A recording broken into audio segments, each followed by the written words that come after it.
Cadreurs, script, preneurs de son, éclairagistes, tous les techniciens se mettent en place dans la cour intérieure de l'hôtel Fumé de Poitiers. Le présentateur Éric Perrin reçoit 5 étudiants du Centre d'histoire médiévale pour une émission consacrée au patrimoine historique de la ville, sous la direction du réalisateur Michel Toutain. Tout de suite, pendant qu'on y est. Et on fera l'entrée après. La spécificité de ce tournage, c'est de découvrir le patrimoine d'un endroit. Donc on travaille dans tout le sud-ouest. Et en plus, on a rajouté un drone qui nous donne une vision supplémentaire, c'est-à-dire une vision en hauteur entre le plan du sol et le plan d'hélicoptère. On a toute une vision qu'on remonte le long des bâtiments, remonte le long des paysages pour les découvrir d'une façon tout à fait nouvelle. Le drone, équipé d'une caméra, se déplace à l'extérieur puis à l'intérieur de l'hôtel particulier. Il suit le présentateur dans ses déplacements. Sa présence signe singulièrement cette émission. Il offre un autre regard sur la ville.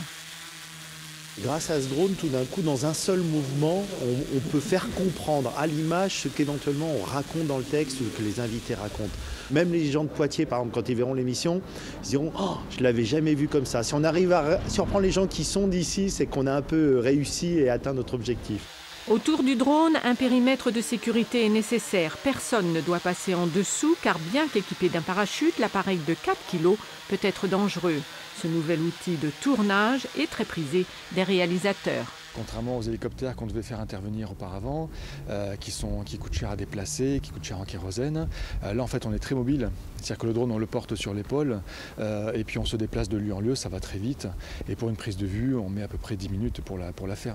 Après la cathédrale et le palais de justice, l'équipe est allée tourner à Notre-Dame-la-Grande. Au final, l'émission Cap Sud-Ouest spécial Poitiers sera diffusée le samedi 24 mai sur notre chaîne.